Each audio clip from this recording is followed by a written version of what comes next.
Assalamualaikum warahmatullahi wabarakatuh. Perkenalkan, kami dari kelompok 7 akan mempresentasikan hasil diskusi kami tentang uang, institusi keuangan, dan peranan uang.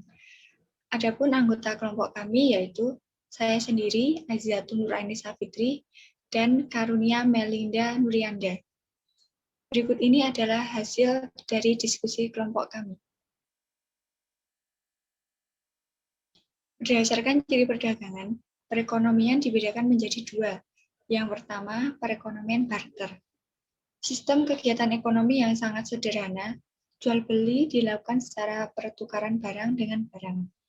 Adapun kelemahan perekonomian barter yaitu, yang pertama, perekonomian barter memerlukan kehendak ganda yang selaras. 2. Penentuan harga sukar dilakukan. 3. Penentuan barter membatasi pilihan pembeli. 4. Menyulitkan pembayaran tertunda. 5. Sukar menyimpan kekayaan. Selanjutnya yaitu perekonomian uang.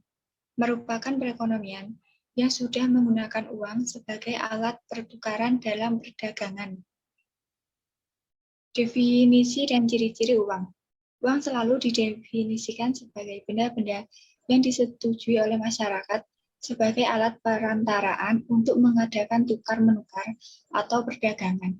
Agar masyarakat menyetujui penggunaan sesuatu benda sebagai uang, haruslah benda itu memenuhi syarat-syarat sebagai berikut. Yang pertama, nilainya tidak mengalami perubahan dari waktu ke waktu. 2. Mudah dibawa. 3. Mudah disimpan tanpa mengurangi nilainya. 4. Tahan lama. 5. Jumlahnya terbatas atau tidak berlebih-lebihan. Yang keenam, bendanya mempunyai mutu yang sama.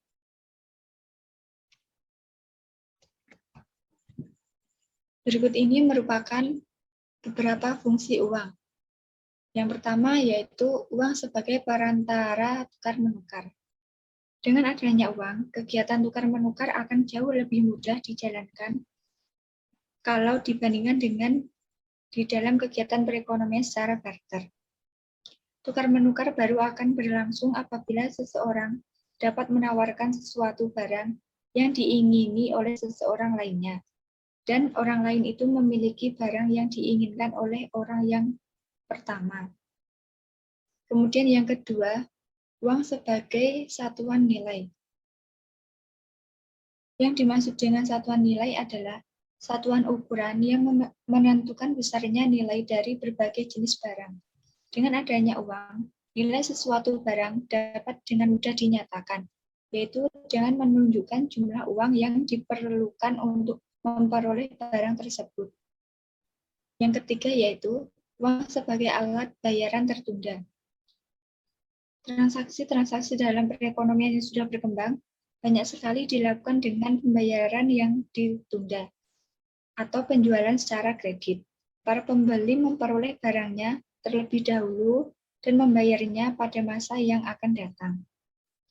Satu syarat penting agar fungsi uang yang ketiga ini dapat dijalankan dengan baik adalah bahwa nilai uang yang digunakan harus tetap stabil. Kemudian yang keempat yaitu uang sebagai alat penyimpanan nilai. Penggunaan uang memungkinkan kekayaan seseorang disimpan dalam bentuk uang. Apabila harga-harga barang stabil, menyimpan kekayaan dalam bentuk uang lebih menguntungkan daripada menyimpannya dalam bentuk barang. Apabila harga selalu mengalami kenaikan yang pesat, nilai uang akan terus-menerus mengalami kemerosotan. Maka kekayaan yang berupa uang akan mengalami penurunan nilai kalau dibandingkan dengan kekayaan yang berbentuk barang.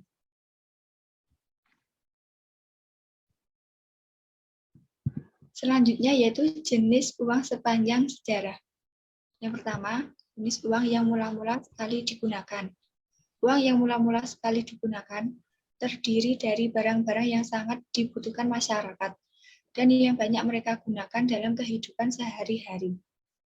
Yang kedua, penggunaan emas dan perak sebagai uang.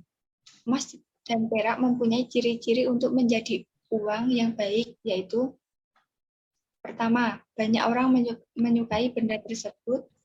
2, emas atau perak mempunyai mutu yang sama. 3, kedua-duanya tidak mudah rusak. 4, jumlahnya sangat terbatas. 5, kedua barang itu sangat stabil nilainya. Adapun kelemahan dan kekurangan emas dan perak, yaitu pertama, memerlukan tempat yang agak besar untuk menyimpan. 2, merupakan benda yang berat. 3, sukar untuk ditambah jumlahnya. Selanjutnya yaitu perkembangan penggunaan uang kertas dan uang bank. Ketika ini, emas dan perak tidak lagi digunakan sebagai uang. Di semua negara, uang terutama dibuat dari kertas atau berbentuk tabungan di bank yang dapat dikeluarkan dengan menggunakan cek.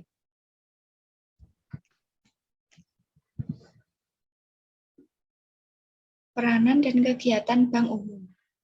Jenis-jenis lembaga keuangan. 1. Bank umum atau bank perdagangan. Merupakan bank yang bukan saja dapat meminjamkan atau menginvestasikan berbagai jenis tabungan yang diperolehnya, tetapi juga dapat memberikan pinjaman dari menciptakan sendiri uang giral. Yang kedua yaitu bank tabungan. Bank ini melakukan kegiatan hampir seperti perusahaan peminjaman yang menerima simpanan dalam bentuk tabungan atau simpanan berjangka panjang. 3. Perusahaan peminjaman. Merupakan badan keuangan yang menerima simpanan dalam bentuk tabungan atau simpanan berjangka lama. Dan selanjutnya, meminjamkan atau menginvestasikan tabungan tersebut. Yang keempat, pasaran saham. Suatu lembaga yang fungsi utamanya adalah menjadi pusat di mana saham perusahaan-perusahaan diperjualbelikan. Yang kelima yaitu perusahaan asuransi, terdiri dari perusahaan yang memperoleh uang dengan menjanjikan akan membuat sejumlah ganti rugi kepada individu, perusahaan, dan badan-badan lainnya apabila sesuatu peristiwa seperti kecelakaan, kebakaran, kematian, dan sebagainya. Selanjutnya yaitu beberapa keistimewaan dari bank umum. Pertama, tabungan dapat diambil dengan cek. 2. Dapat menciptakan daya beli. 3. Memberi pinjaman jangka pendek. Contoh neraca suatu bank umum. Dalam neraca di atas, digambarkan bahwa cadangan yang disimpan oleh bank umum tersebut adalah sama dengan yang ditentukan oleh peraturan. Kelebihan dari tabungan yang diterimanya dan modal yang dimilikinya digunakan oleh bank tersebut untuk memperoleh pendapatannya, yaitu dengan meminjamkan dan menginvestasikan uang tersebut. Penciptaan tabungan giral dibagi menjadi 2. Yang pertama, tabungan giral utama. Bank umum akan menciptakan tabungan giral utama apabila ia mendapat uang dari langganannya dalam bentuk uang tunai atau cek yang ditarik dari bank lain. 2. Tabungan giral derivatif, yaitu diciptakan tanpa memasukkan uang tunai atau cek ke dalam bank tersebut. Tindakan bank umum tersebut akan menambah uang giral dalam perekonomian. Presentasi selanjutnya akan disambung oleh Mbak Karunia. Pada proses penciptaan uang giral terdapat permisalan atau asumsi yang digunakan. Yang pertama adalah rasio cadangan yang ditetapkan adalah 20%. Kemudian semua kelebihan cadangan akan dipinjamkan oleh setiap bank umum kepada langganannya. Transaksi-transaksi selalu dibayar dengan menggunakan cek, dan seluruh tabungan yang dimasukkan ke dalam setiap bank umum adalah merupakan tabungan giral.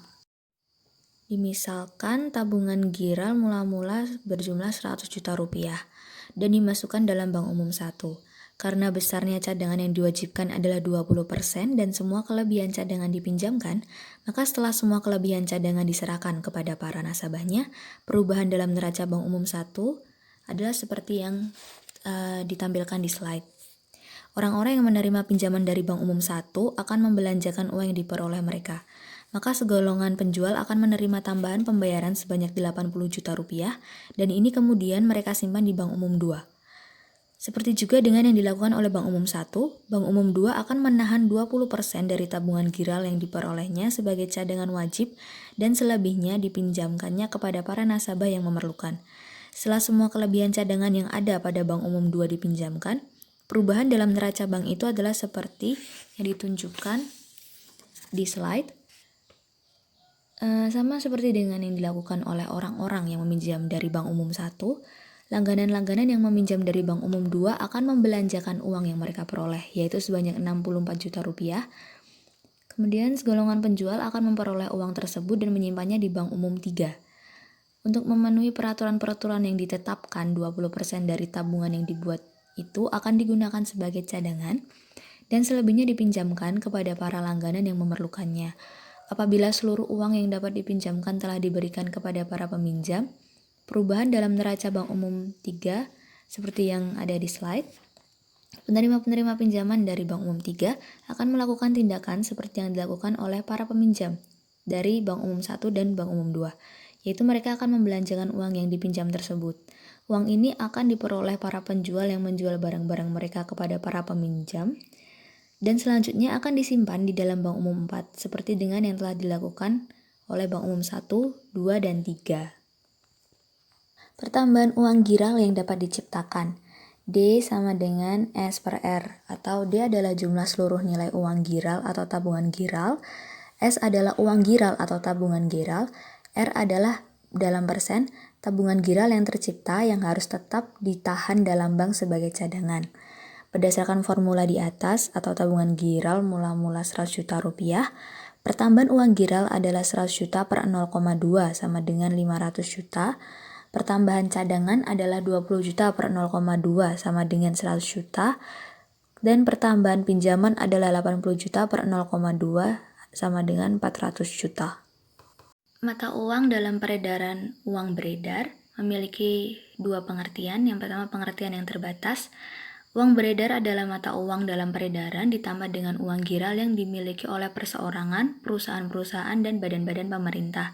Kemudian pengertian yang luas, uang beredar menurut pengertian yang luas ini disebut juga likuiditas perekonomian. Kekayaan mudah tunai berlikuiditas tinggi. Kekayaan mudah tunai adalah harta-harta bersifat uang, yaitu berbagai jenis kekayaan yang ditukarkan dengan barang atau uang dalam waktu itu yang cepat dan tanpa kerugian nilai. Jumlah kekayaan mudah tunai mencerminkan sampai mana masyarakat dapat menciptakan pengeluaran agregat. Perkembangan Bank Sentral. Perkembangan Bank Sentral di berbagai negara. Bank Sentral yaitu suatu bank yang diberi tugas oleh pemerintah untuk mengatur dan mengawasi kegiatan lembaga-lembaga keuangan yang terdapat dalam perekonomian. Di negara-negara berkembang, Bank Sentral didirikan semenjak mereka mencapai kemerdekaan, yaitu sesudah Perang Dunia Kedua. Perbedaan kegiatan Bank Sentral dan Bank Umum. Yang pertama, dalam perekonomian hanya terdapat satu bank sentral. Kedua, bank umum kebanyakan dimiliki oleh pihak swasta. Ketiga, tujuan kegiatan bank sentral dan bank umum berbeda. Dan yang keempat, bank sentral diberi kekuasaan untuk mencetak uang kertas dan logam.